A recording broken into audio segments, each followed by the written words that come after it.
안녕하세요, 여러분. 보스입니다. 이번 시간에는 머신러닝 중에서도 딥러닝에 대한 설명을 이어나가보는 2편이 될 거고요. 선형 회귀와 경사하강법에 대한 자세한 설명을 드려보도록 할게요.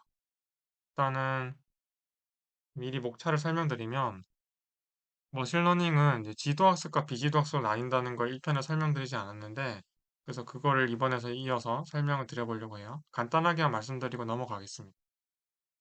그리고 그 뒤에는 선형 회귀의 개념, 그리고 어떤 걸 우리가 배우게 될지 선형회귀에서 그런 걸 소개를 드리고 명사하강법, 그레디언트 디센트라는 개념을 그 방법을 배우게 될 거고 그리고 그런 걸 스터디하고 나면 현미군에 대해서 미리 다음 영상에 대한 예고를 드리면서 마무리 짓는 그런 영상이 될 거예요. 그래서 우리가 선형회귀를 배우기 전에 간단하게만 보고 갈 거는 지도학습과 비지도학습의 차이가 뭐냐 하는 거죠.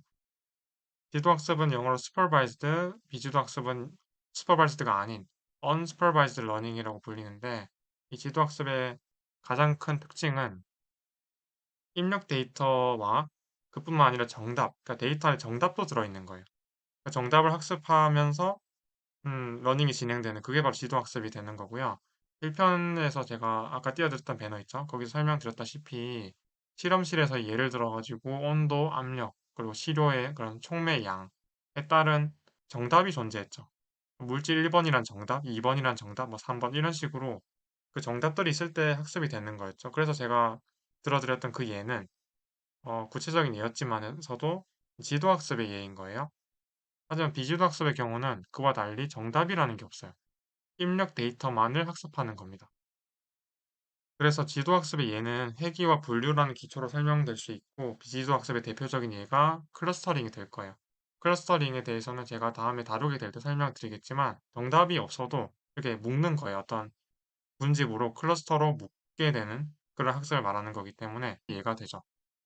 그리고 참고로 말씀드리면 저번에 했던 거는 이 지도학습 중에서도 회귀, 분류 중에 분류예요. 이 반짝거리는 분류가 될 거고 하지만 이번에는 그런 저번에서 했던 것처럼 1번, 2번 이런 물질 1번이나 물질 2번, 3번 이렇게 분류해서 정답을 내놓는 게 아니라 그런 출력을 내놓는 게 아니라 어떤 입력에 대한 출력의 관계를 찾는 그런 회귀를 오늘 해볼 거예요. 설명을 드려볼 겁니다. 선형 회귀라는 걸 소개해 드리려면 이 회귀라는 것부터 알아야 되겠죠.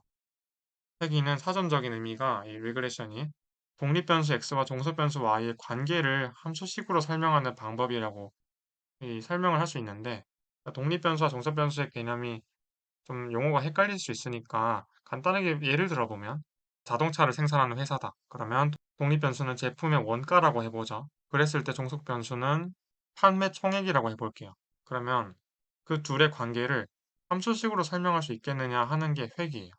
원래는 함수식을 몰랐을 때인데 그 모르는 상태에서 함수식을 알게 되면 그러한 연속적인 함수의 형태를 알게 된다면 그 식에 대입을 하게 됨으로써 우리가 모르는 부분에서까지 데이터를 얻을 수 있는, 즉 미래의 데이터를 알 수 있는 거예요. 자, 그렇다면 선형 회귀는 뭐냐면 예를 들어서 이렇게 데이터가 이렇게 표시될 수 있다고 해볼게요. 뿌려져 있을 때 이런 데이터들을 선형적으로 함수식으로 표현하는 방법이 그냥 바로 선형 회귀인 거예요. 근데 미리 말씀드리면 자칫 선형이라는 용어 때문에 뭐 그냥 이 회귀하는 함수식이 선형이다, 즉 1차 함수 그 꼴이다, 직선의 방정식으로 표현하면은 독립변수 x, 뭐 제품의 원가, 종속변수, 뭐 판매총액 이런 관계를 선형으로 표현하면 그게 선형 회귀가 아니냐 하실 수 있지만 그건 아니에요. 그런 의미의 선형이 아니라 이미 아실 수도 있지만 다른 유명 교수님들의 뭐 교재나 그런 걸 살펴보면 여기서 말하는 선형은 리그레션 파라미터에 대해서 리니어할 때 그걸 말하는 거예요. 제가 그 부분을 다음에 설명을 드릴 테니까 일단 이번에는 그냥 선형회귀라는 게 독립변수와 종속변수 관계가 선형일 때만 선형회귀인 건 아니고 그냥 다른 의미의 선형이구나 하는 거 참고만 해두시면 좀 더 우리가 부정확하게 공부할 필요는 없는 거니까 참고만 해두시면 좋을 것 같아요. 그럼에도 불구하고 이번에 들 예는 그냥 말 그대로 x와 y 관계가 선형으로 설명될 수 있느냐, 그거를 한번 살펴보자는 겁니다. 그러니까 선형 회귀 중에서 이제 독립변수와 종속변수 관계가 선형으로 예상이 될 때 이 관계를 정확하게 1차 함수로 선형으로 표현할 수 있다면 그 정확한 식을 알아낼 수 있느냐라는 걸 우리가 오늘 배울 거예요. 그러려면 선을 이렇게 그으면 되겠죠? 물론 이 선을 처음부터 그으면은 잘 알 수가 없죠. 이게 맞는 선인지, 맞는 직선인지, 이 y와 x의 적절한 관계인지를 알 수가 없는데, 그걸 수학적으로 어떻게 표현할 수 있고, 그 수학적인 그 알고리즘을 어떻게 이용할 수 있는지를 아는 것은 사실 그럼 이 직선을 어떻게 찾을까라는 질문에 대한 답변이 될 겁니다. 그러니까 예를 들어 이런 식으로 다시 그려보면 뭐 이런 데이터들이 이렇게 막 있어요. x에 대한 y라는 실제 값들이 있는데 처음엔 우리가 이 직선을 어떻게 쓸지 모르는 그러니까 수학적인 방법을 전혀 모르는 상태로 가정한다면 그냥 아무렇게나 이렇게 그릴 수 있겠죠. 근데 이렇게 그리는 거는 딱 봐도 적절하지 못하죠. 왜냐하면 데이터를 적절하게 표현하는 그런 관계를 설명하는 함수식이라 볼 수가 없는 게 데이터들과 큰 차이를 보이잖아요. 예를 들어서 이렇게 그렸던 걸 지우고 다시 이렇게 그리면 더 좋은 직선처럼 보이잖아요. 왜냐하면 데이터들 간의 관계를 경향을 잘 표현하는 것처럼 보이니까. 그리고 이거는 기울기가 바뀌었다고 할 수도 있겠죠. 직선을 표현하는 직선의 기울기가 바뀌었고 이번에는 y절편을 바꿔봐도 이렇게 약간 바뀔 수 있고 이런 식으로 계속 바꿔가면서 이 실제 데이터들 잘 표현할 수 있게끔 하는 방법이 있어요. 이때 그런데 우리가 찾고자 하는 이 하늘색 직선의 방정식, 즉 1차 함수적인 그 식이 일반적으로는 이렇게 y는 wx 플러스 b라고 표현이 될 수 있잖아요. 그러면은 결론적으로 w와 b를 정확하게 찾는 것이 우리의 목적이 될 텐데 제가 아까 잠시 말씀드렸다시피 우리는 선을 막 그으면 안 되죠. 그 이유가 뭐죠? 그죠? 이 데이터들 간의 차이가 적게끔, 오차가 덜 생기게끔 하는 거가 우리의 목표예요. 그러면은 결국 이 y는 wx 플러스 b라는 함수, 즉 하늘색 직선은 데이터들을 잘 표현하게끔 하면 되는 거니까 그게 바로 wx 플러스 b라는 우리의 목표되는 함수인데 그 알고자 하는 함수를 찾으려면 처음에 이렇게 대충 그어 놓고 그 다음에 전체적인 오차가 줄어들었는지를 판단을 한 뒤에 만약 아직 좀 정확하지 않다 싶으면 더 정확하게 그리고 이런 식으로 반복을 하는 거니까 그게 좀 직관적인 과정이죠. 우리가 겪어야 돼. 그럼 1차적으로 이 오차를 정의하는 방법을 알아야 되겠어요? 왜냐하면 오차를 정의하는 방법을 알아야지 그 오차를 가지고서 줄어들었는지 증가했는지 뭐 변했는지 알 수 있으니까. 그래서 그 오차는 이 보라색 데이터들이 이런 데이터 포인트죠. 이런 것들이 실제 데이터잖아요. 그 데이터들 가지고 선형 회귀를 해서 이런 직선의 방정식을 알아내려고 하는 거니까 이 직선의 방정식에 해당하는 예상되는 데이터들이 있을 거죠. 여기 이 위치에서는 예상된 데이터들이 이 점인 거죠. 이 점. 여기 빨간색으로 표현되고 있는 이 점인데 실제 보라색 데이터는 이거니까 그 둘의 차이는 이 녹색 선으로 표현이 될 거예요. 그리고 이 경우는 이렇게 표현되고 이 경우는 이렇게 이렇게 다 표현을 해보면 이런 식으로 오차를 함수값의 차이로 표현할 수가 있고 이렇게 표현될 수 있는 이유는 y축상의 차이가 이 직선으로 표현할 수 있는 수직선으로 표현할 수 있기 때문이죠. 그리고 추가로 말씀드리면 이러한 오차를 줄이는 그 과정의 핵심에는 이 W와 B를 W, 이 X의 계수, 이런 선형회귀를 통해서 얻은 직선의 기울기와 Y절편 B 사실 이 둘을 바꿔가면서 직선을 바꿔주는 거니까 저 두 값이 핵심 파라미터가 될 겁니다. 그 점을 염두에 둔 뒤에 다시 오차 분석에 넘어가 보면 이 오차를 정의하는 방법은 뭐 여러 가지가 있겠지만 가장 간단한 방법은 이 녹색 선, 즉 함수값의 차이를 다 더해주면 그게 바로 오차의 총합이 되고 그게 전체적인 오차가 되니까 분석하기가 쉽겠죠. 그래서 그 오차를 1라고 표현을 해보면 그리고 왼쪽에 실제 데이터들, 이 보라색 데이터들을 t라고 표현을 해볼게요. 실제 데이터를 t라고 표현하고 오차를 e라고 표현했을 때 e는 결국에는 이런 식으로 표현할 수 있겠느냐 하는 게 제 질문이에요. 이 i라는 인덱스는 뭐 첫 번째, 그러니까 예를 들면 여기 보시면 첫 번째이면 i가 1인 거고 두 번째면 i가 2, 세 번째, 네 번째, 다섯 번째 이런 식으로 데이터 포인트에 번호를 입력해주는 그게 이 i라는 인덱스가 되는 거니까 우리 시그마라는 기호는 고등 수학에서 다 배우죠. 이런 일반항을 덧셈해주는 거니까. 그러면은 이거의 의미는 이 녹색 선의 길이, 즉 오차가 될 겁니다. 그러니까 실제 데이터 t라면은 i번째 t와 i번째 이 하늘색이 의미하는 그 제가 일부러 하늘색으로 표시했는데 하늘색의 예측값과 정답의 차이를 다 더해주는 그게 2라고 표현할 수 있겠느냐라는 게 질문이죠. 그런데 그거는 답변을 해드리자면 아니에요. 이건 좋지가 않은 방법이에요. 그도 그럴 것이 여기서는 이 일반항 t 빼기 y가 양수죠. 이게 왜냐하면 보라색이 지금 위에 있으니까 하늘색보다. 그러면 t가 더 높은 값, 큰 값이라는 거고 그거는 t 빼기 y가 양수라는 걸 의미하죠. 다만 이 같은 경우 바로 두 번째에서 차이가 두드러지게 나타났는데 하늘색이 위에 있고 보라색이 밑에 있으니까 이번 t 값에서 작죠. y 값보다 작은 값에서 큰 값인 y를 뺏었으니까 그런 빼준 결과는 음수가 될 겁니다. 그러면 각각의 항들이 어떨 땐 양수고 어떨 땐 음수고 그런 항들 더해 나가는 거라면 전체적으로 봤을 때는 오차가 존재함에도 불구하고 이라는 값이 0으로 상쇄돼 버릴 수도 있다는 말을 하는 거예요. 그래서 오차가 존재함에도 오차가 없다고 나와 버리면 그 적절한 분석이 아니니까 해석하기가 쉽지가 않으니까 이렇게 하지 말고 차라리 절대값을 씌워보면 어떻겠느냐라는 게 두 번째 아이디어가 될 수 있는 건데 절대값을 씌워주는 것도 조금은 선호할 필요는 없는 것이 나중에 경사하강법을 사용할 때 미분을 이용하게 되는데 그 미분을 할 때는 이렇게 절대값 기호처럼 쓰면은 우획이 나뉘게 되잖아요. 또 부분 이 t 빼기 y가 음수인 부분과 t 빼기 y가 양수인 부분은 나뉘어서 생각하게 되고 그러면 뾰족한 부분이 보통 생기게 되니까 뾰족하다는 거는 미분할 때 좀 좋지 않은 성질임을 의미를 하죠. 그래서 이렇게 하지 말고 그냥 이렇게 해버리자. 이렇게 하면은 제곱을 하면 음수였던 걸 양수로 만드는 것뿐만 아니라 미분을 할 때도 좋은 성질을 가지겠다라는 걸로 결론을 도달하게 되는 거예요. 그러면 어떨 땐 양수, 어떨 땐 음수 이런 거 고려해줄 필요 없이 그냥 이 녹색 선의 크기만 가지고서 그 총합을 계산해 줄 수 있고 그 총합을 계산해 주면 다 합산해 준 다음에 뭐 n으로 나눠주면 좀 더 일반적인 오차의 정의를 할 수 있는 것이더라라는 걸로 말씀드릴 수가 있는 거예요. 그러면 이 오차에 대한 함수식을 알았으니까 다음으로 넘어가 보자. 그리고 여러분 E라는 건 W와 B의 함수입니다. 왜 E가 W와 B의 함수로서 오차의 정의가 되는 거냐?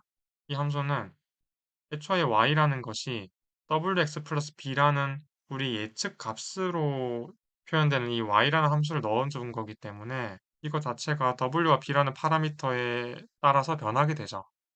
이러한 E라는 함수는 이 손실함수라고 보통 부르고 로스 펑션이라고도 불러요. 그러면 이제 우리가 해야 될 거는 이 손실함수를 최소화시켜야 되겠죠.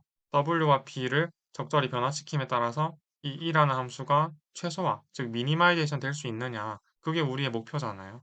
즉, 이러한 식을 결론적으로 W와 B에 대해서 최소로 만드는 경우를 찾아야만 하고 그러한 경우에 W와 B를 의 값을 갖는 최종적인 그 값을 갖는 y는 wx 플러스 b라는 함수식을 알아내는 게 우리의 목표니까 그거에 필요한 알고리즘을 배우게 될 텐데 그게 바로 경사 하강법이라는 그레디언트 디센트 메소드입니다. 이에 대해 자세하게 알아보기 위해 다음으로 넘어가 볼게요. 자, 경사 하강법이라는 건, 즉 그레디언트 디센트라는 거는 그 말 그대로 어떤 기울기, 즉 미분 계수를 통한 하강을 의미하는 건데 그게 무슨 말이냐?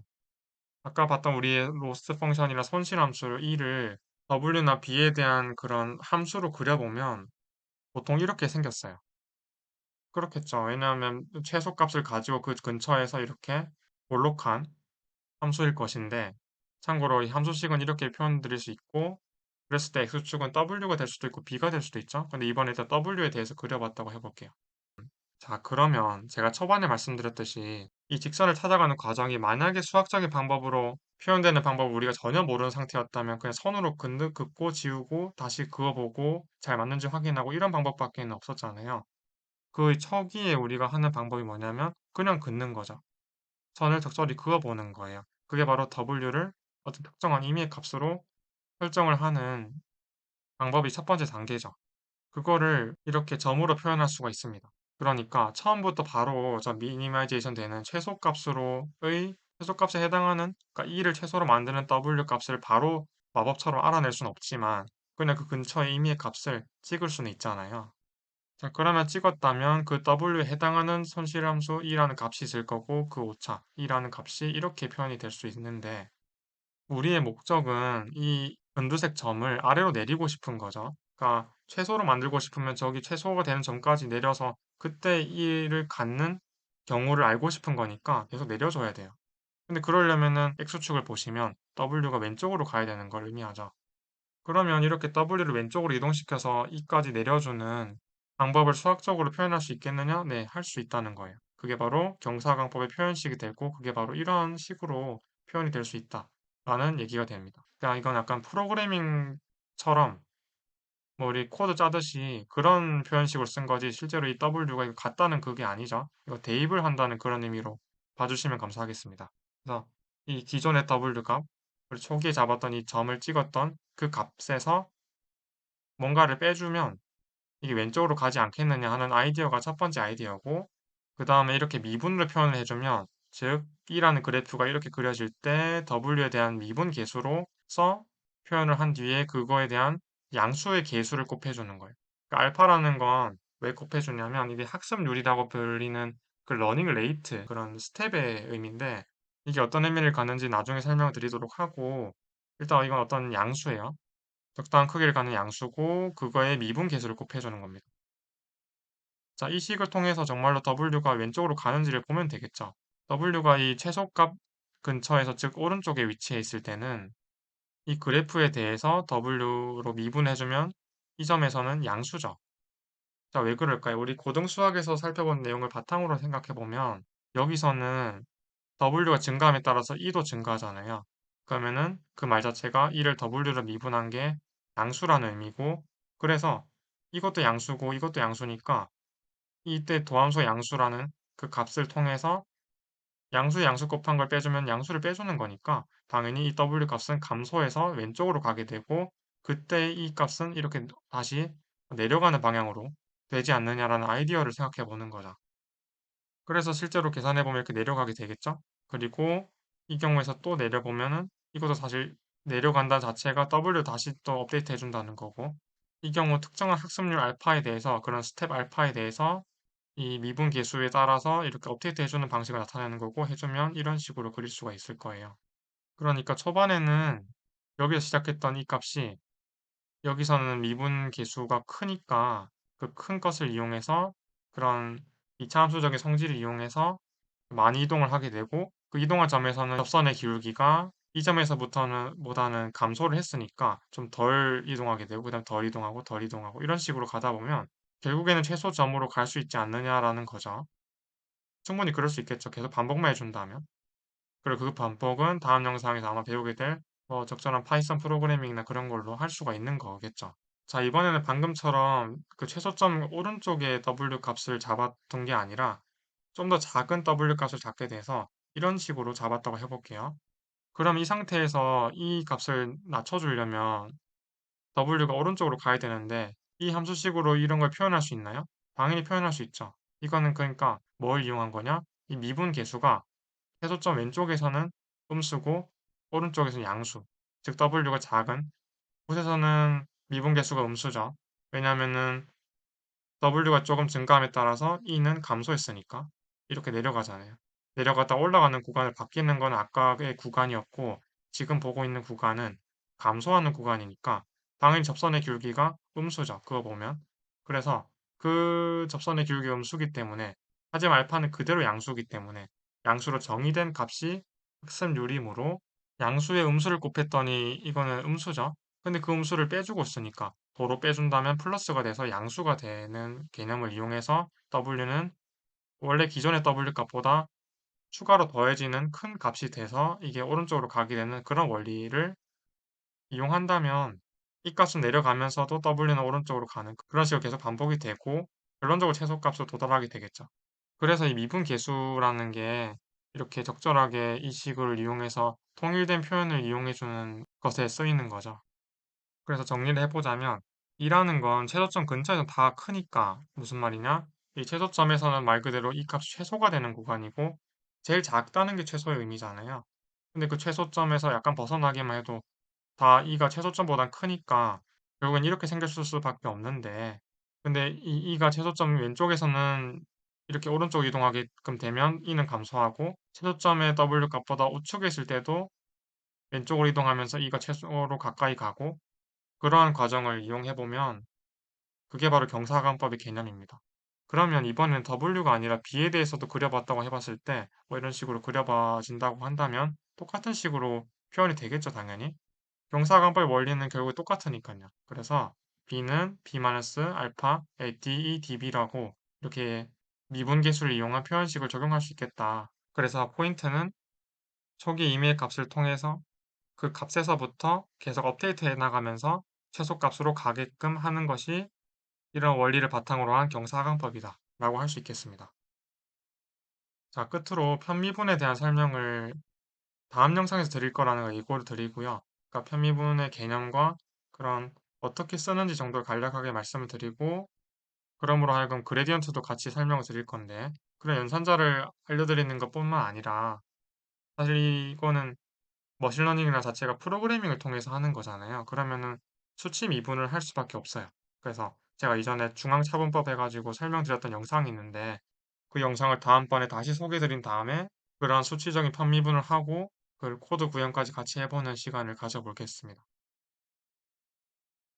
네, 이번 영상 이렇게 마무리하고 다음 영상에서 뵐게요. 항상 감사합니다.